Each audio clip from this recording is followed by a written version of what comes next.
Welcome to EVS study circle. ఇవాల్టి current affairs. Oscar అవార్డులను మొదటగా అకాడమీ అవార్డులు అని పిలిచేవారు. వీటిని academy of motion picture arts and sciences సంస్థ ప్రతి సంవత్సరం అందిస్తుంది. చలనచిత్ర రంగంలో అత్యుత్తమ ప్రతిభ కనబర్చిన దర్శకులకు, నటీనటులకు, రచయితలకు, ఇతర సాంకేతిక నిపుణులకు ఇచ్చే ప్రతిష్టాత్మక బహుమతులు.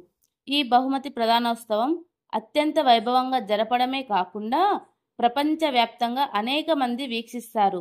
మొట్టమొదటిసారిగా ఆస్కర్ అవార్డుల ప్రదానోత్సవం మే 16, 1929లో హాలీవుడ్లో గల హోటల్ రూజ్వెల్ట్లో జరిగింది.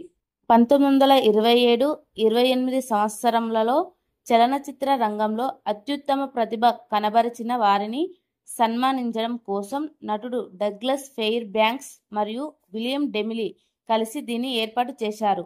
2025లో జరిగిన ఈ అవార్డ్స్ 97వ ఆస్కర్ అవార్డులు. ఈ ఆస్కర్ అవార్డులు 1929లో 15 విభాగాల్లో ఇచ్చేవారు. ప్రస్తుతం 23 విభాగాల్లో ఇస్తున్నారు. ఇందులో అనోరా మూవీకి 5 విభాగాలలో ఆస్కర్ అవార్డులు వచ్చాయి.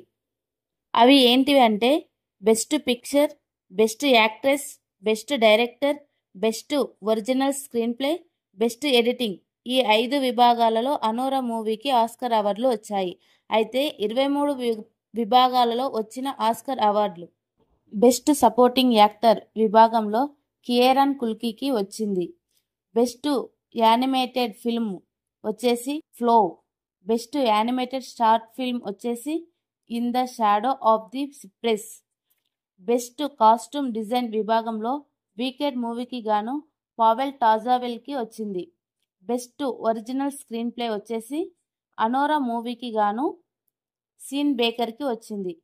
బెస్ట్ అడాప్టెడ్ స్క్రీన్ ప్లే విభాగంలో కాన్క్లేవ్ మూవీకి గాను పీటర్ స్ట్రాగెన్కి వచ్చింది. Best makeup and hair styling విభాగంలో ది సబ్స్టెంట్ మూవీ టీం గెలుచుకుంది. బెస్ట్ ఎడిటింగ్ విభాగంలో అనోరా మూవీకి గాను సీన్ బేకర్ గెలుచుకున్నారు. బెస్ట్ ప్రొడక్షన్ డిజైన్ విభాగంలో వీకెడ్ మూవీకి గాను నాథన్ క్రౌలీ అండ్ లీ సౌడెన్లెస్లు గెలుచుకున్నారు. బెస్ట్ ఒరిజినల్ సౌండ్ విభాగంలో ఎల్మాల్ మూవీకి గాను ఎమిలియా పేరెజ్ గెలుచుకున్నారు. బెస్ట్ డాక్యుమెంటరీ షార్ట్ ఫిలిం వచ్చేసి the only girl in the orchestra. The documentary feature film వచ్చేసి No Other Land movie. Best sound విభాగంలో డ్యూన్ పార్ట్ 2 మూవీకి వచ్చింది. బెస్ట్ విజువల్ ఎఫెక్ట్ విభాగంలో డ్యూన్ పార్ట్ 2 మూవీకి వచ్చింది. Best live action short film వచ్చేసి I am not a robot. And best cinematography వచ్చేసి Lol క్రావెల్కి వచ్చింది. ఈయన ది బ్రూటలిస్ట్ మూవీకి తీశారు. అలాగే బెస్ట్ ఇంటర్నేషనల్ ఫీచర్ ఫిలిం వచ్చేసి I yam still here. And best original score విభాగంలో డేనియల్ బ్లంబర్గ్కి వచ్చింది. అలాగే బెస్ట్ సపోర్టింగ్ యాక్ట్రెస్ విభాగంలో జో సల్డానాకి ఎమిలియా పేరెజ్ మూవీలో వచ్చింది.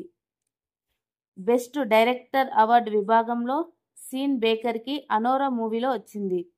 Best actress Mikey Madison Anora మూవీకి వచ్చింది. బెస్ట్ పిక్చర్ వచ్చేసి Anora movie. Best actor Adrien Brady.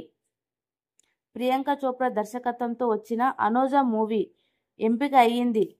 India తరపున ఎంపిక అయింది కానీ అవార్డు మాత్రం రాలేదు.